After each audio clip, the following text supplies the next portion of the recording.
વૈકુંઠની જાત્રા। એક ગામમાં પટેલ રહે। પટેલને 4 દીકરા।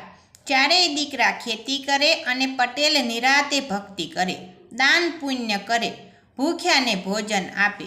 એકવાર ભગવાન ભિખારીનું રૂપ લઈને પટેલની કસોટી કરવા આવ્યા। પટેલ તો ખળામાં ઘઉંના ઢગલાની રખેવાળી કરતા બેઠા છે, ભજન લલકારે છે। ભિખારીને જોઈને પટેલે સુપડું ભરીને ઘઉં આપ્યા, પણ ભગવાન બોલ્યા કે આપવો હોય તો આખો ઢગલો આપો। પટેલ પણ પાછા પડે એવા ન હતા, તરત બોલ્યા કે જા, આખો ઢગલો તારો, તારે હક એ મારો હરામ। ભગવાને પ્રસન્ન થઈને અસલ સ્વરૂપે દર્શન દીધા।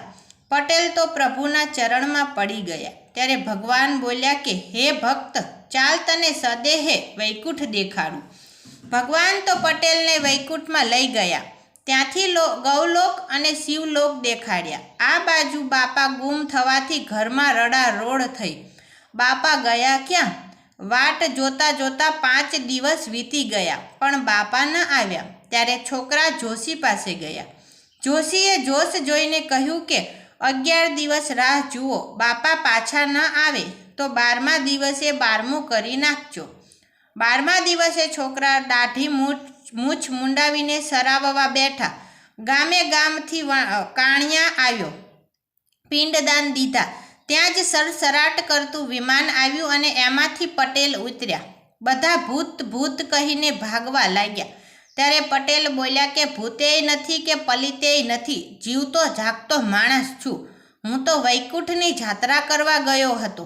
પટેલે બહુ સમજાવ્યા, પણ વાત લોકોના ગળે ન ઉતરે। સદેહે વળી વૈકુંઠમાં જવાતું હશે? પટેલ તો પ્રભુને પોકારવા લાગ્યા। આખરે બ્રાહ્મણોએ તોડ કાઢ્યો કે જો પટેલ એમને પણ વૈકુંઠની જાત્રા કરાવે તો વાત સાચી માનવી, નહીતર ચિતાએ ચડાવી દેવા। પટેલ તો ખરા ફસાણા, પણ ભક્તને ભીડ પડે અને ભગવાન રોકાય ખરા? તરત જ પ્રભુ ગરુડ પર ચડીને પ્રગટ થયા। પટેલની આંખમાંથી હરખના આંસુ આવી ગયા। પટેલની સાથે 7 બ્રાહ્મણોએ વૈકુંઠની જાત્રાની તૈયારી કરી। પ્રભુના આદેશ પ્રમાણે પટેલે ગરુડના પગ પકડી લીધા। એક બ્રાહ્મણે પટેલના પગ પકડ્યા, એમ કરતાં લંગાર થઈ ગરુડ તો આકાશમાં ઉડવા લાગ્યું। જે બ્રાહ્મણે પટેલના પગ પકડ્યા હતા એણે લાડવા બહુ ભાવે। એ પટેલને પૂછવા લાગ્યો કે વૈકુંઠમાં લાડવા મળશે?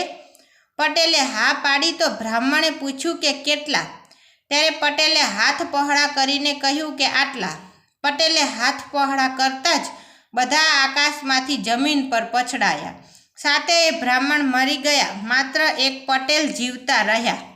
બ્રાહ્મણને સ્વધામ સંચરેલા જોઈ પટેલ રડતા રડતા પ્રભુને વિનવવા લાગ્યા કે તે તો મારા પર બ્રહ્મ હત્યા ચડાવી પ્રભુ, હવે તો આ 7 બ્રાહ્મણોને જીવતા કર તો જ અન્ન જળ લઉં।